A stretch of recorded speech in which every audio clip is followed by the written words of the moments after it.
everybody. Sam Goodman. Really fucking scary stories. How are you doing today? I hope that you're doing marvelous wherever you find yourself in this big, wacky, wild world. We're cooking right along. We're on episode 12 of season 4. Man, that's just wild to even think that we've done this many episodes so far. I hope that you are absolutely loving it. I hope that you are just digging it, into it, and so on and so forth. And as you know, do me a favor, go do all the internet stuff for us, like that you do with podcasts and social media, and like reviews and follows and likes and shares.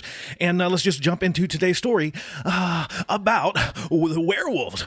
Werewolves of Medicine Hat, Canada?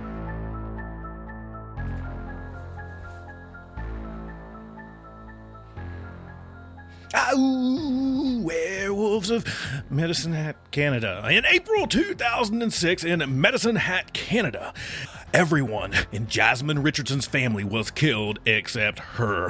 But her life wasn't miraculously spared, nor was she heartbroken. That's because the deaths of the Richardson family were the result of a murder at the hands of 12-year-old Jasmine and her 23-year-old boyfriend, Jeremy Steinke. Let's stop here for just a second and acknowledge the fact that that is not all right. Can we all agree that that's really fucking weird? 23-year-old boyfriend, 12-year-old girlfriend. And don't get me wrong, that'd be just as bad if it was 23-year-old girlfriend, 12-year-old boyfriend.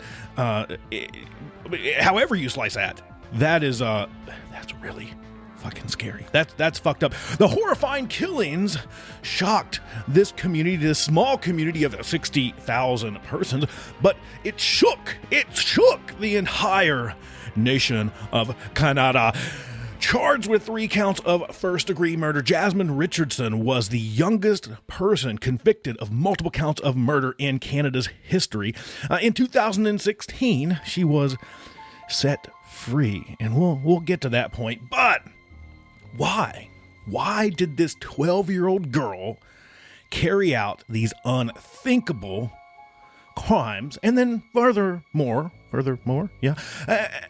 why was she able to walk free? Jasmine and Jeremy met at a punk rock show, hanging out behind the club on the weekends, acting stupid, getting drunk with my best friends. I couldn't wait for the summer at the Warped Tour. Okay, I'll drop the Blink-182, but they met at a punk rock show, and before Jamie met Jeremy, she was described as a happy and social girl. However, that all changed once this relationship started to take place. This relationship, again, in which Jeremy was 11 years older. Jamie was instantly taken with the goth lifestyle, and she became a member on the website vampirefreaks.com. And I'm assuming, I've searched out Vampire Freaks, and I'm assuming at one point this was like a chat website. It's mostly just closed now, so if you go kind of check that out, but I'm thinking this was like goth MySpace. It's probably like a chat room or something, right? Who knows? I was kind of more of a punk rock kid, like a skater kid, ripped up jeans and band t-shirts and bands, and not so much into the goth scene. Whatever floats your boat. I'm sure vampirefreaks.com was a lovely website. Really fucking scary stories brought to you by vampirefreaks.com. Not really. We're not sponsored by. But she would wear dark makeup. She would try to make herself look a lot older than she was. Well, I guess she had to, so they didn't get arrested. But Jeremy's upbringing wasn't as wholesome as Jamie's. His mother was an alcoholic, and her partner abused Jeremy. The kids at school bullied him, and by the time he met Jasmine, he had already attempted suicide several times in the course of his short life. And Jeremy kind of developed this really elaborate persona to the point of wearing a vial of blood around his neck, and he claimed to be a 300-year-old werewolf.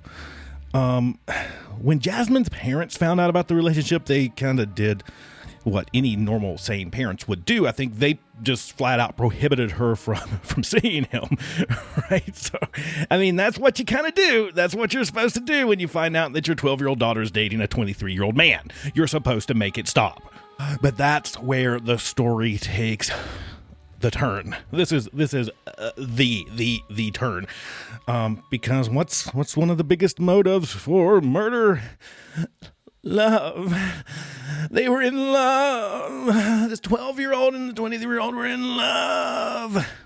And with this, Jeremy was straight up pissed off. He was mad. He was livid at her parents, and he went on to blog on April 3rd, 2006, payment. My lover's rents are totally unfair. Her rents. I like it. I see what you did in there. They say that they really care. They don't know what is going on and just assume. Their throats I want to slit. Finally there shall be silence. Their blood shall be payment. But according to police reports, it was Jasmine who first proposed a plan. She told in an email, to Jeremy that she had a plan. We're going to fix this. It begins with me killing them and ends with me living with you. Oh, what a love story this is. Being a 300-year-old vampire who carried a vial of blood around his neck, Jeremy was pretty receptive to the idea, replying, well, I love your plan, but we need to get a little more creative with, details and stuff. I mean, this is real stuff, by the way. This is real stuff. The actual email exchange between Jasmine and Jeremy. And Jasmine reportedly told friends about her plans to kill her parents, but most of them were just like, whatever. You're just like, they didn't believe her. They just thought that she was kind of messing around, joking, venting, right? Like, me and Jeremy are gonna murder my parents, and we're all gonna live together forever, and it's gonna be amazing. He's the one that really gets me because we're like werewolves and stuff. After we're gonna go to Hot Topic and get some really sweet Nazi bondage pants, and it's with the suspenders and the spiky things, and it's gonna be really good, and then we're gonna get pencils afterwards. The night before the murders, the duo watched Oliver Stone's 1994 film Natural Born Killers. I'm assuming in preparation here for this, but then on April 23rd, 2006, at her parents' home, it's a nice, quiet residential street in Medicine Hat, Canada. Good old Medicine Hat, Canada. Jamie Richardson and her boyfriend followed through with their massacre. The next day, a neighbor told reporters that a young boy went over to his friend's house, Richardson's little brother, and thought he saw a body through the window. He ran home, told his mother, who then called the police. The police arrived on scene and looked into a basement window where they saw at least one person on the ground. They called more officers for backup, thinking they might be able to save someone that's injured or hurt within the house, but nobody inside was alive. Mark and Deborah Richardson and their 8-year-old son had all been brutally murdered. And one family member, the 12-year-old daughter of the dead couple, was missing from the scene. A police inspector stated this: it wasn't even in the realm of possibility that she was an accused. She wasn't even on their radar. At this point, they're probably assuming she's missing. There's something wrong. Someone kidnapped her, right? Something bad has happened. So it wasn't even in their mind that this 12-year-old girl, their 12-year-old daughter, could be a suspect. Crazy stuff, right? And who would just jump to the first conclusion being 12-year-old crazy girl? This is exactly what it was with her 23-year-old boyfriend. No, right? But piecing the events together, the police found out that Deborah was killed first after being stabbed at least a dozen times. Mark fought back. He fought back hard with the screwdriver, and good on you, Mark. Good on you. But unfortunately, he was stabbed to death as well. Both parents' bodies were found in the basement upstairs in his blood-soaked bed. The youngest, Richardson, had his throat slashed open. Ugh. Right? It's sad. Just fucking sad. I think we need to throw that in there. Just really fucking sad. Back to the story. Fearing Jasmine Richardson was a victim too, the police released a statement that said they were searching for their daughter regarding a serious family matter. They sent out an Amber Alert, but after recovering evidence in her room and locker, it was the boom moment. they realized that she was not a victim at all. She was the prime suspect. So this massive trail of digital evidence led to Jasmine and Jeremy and those email exchanges that we were talking about between the two. Police eventually tracked them down and they were arrested in Jeremy's truck. It was indicated that Jeremy killed Richardson's parents downstairs while she was upstairs in her brother's room. Witnesses testified that the two had admitted to the murders. One witness recounted Jeremy saying that the victims had been gutted like fish. At her trial in 2007, Richardson, who was only identified as JR at the time because of her age, she pleaded not guilty. She said she had hypothetical conversations about killing her family, but didn't intend on ever actually going through with it. But she was found guilty by a jury for 3 counts of first-degree murder and given the maximum sentence for a youth, 6 years in jail. 6 years. She was sentenced to 6 years in jail, followed by 4 years of supervision in the community. She was 13 by the time she was convicted in 2008. Jeremy was convicted on 3 counts of first-degree murder as well, as he was 25 at the time of the conviction. He was sentenced to life in prison without parole for 25 years. The couple continued to exchange letters from jail, promising to marry. None of the letters expressed any guilt or remorse at all. Richardson underwent extensive rehabilitation and treatment after she was sentenced. Psychiatric assessments revealed that she was diagnosed with conduct disorder and oppositional defiant disorder. Send me an email. Let me know what those are. I've not researched those. Those sound kind of interesting. In 2016, Richardson was freed from the criminal justice system. Using reports from Richardson's probation officer, Court of Queen's Bench Justice Scott Brooker said, "You've indicated through your conduct you have a desire to atone for what you did." Adding, "Clearly, you cannot undo the past. You can only live each day with the knowledge that you can control how you behave." So there you have it. Super, super duper sad, tragic, right? Super tragic. Young girl, 12 at the time, hooked up with this 23-year-old werewolf man. Right. And clearly.